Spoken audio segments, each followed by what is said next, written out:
Фактите кажуваат и од секојдневната практика дека бројот на меланоми рапидно расте. Зошто е тоа така?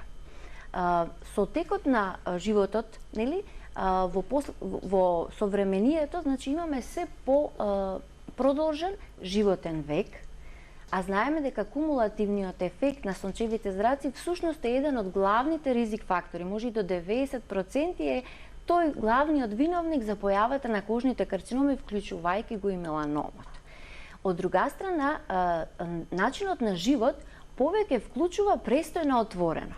Ако порано се сметаше дека до 80-та година да речеме процентот на изложеност на УВ зраци е негде до најголемиот процент го добиваме тогаш, сега тие бројки се продолжени негде до 40-та година. Значи и она работно активно население многу време поминува на отворено, а не се штити од сончевите зраци.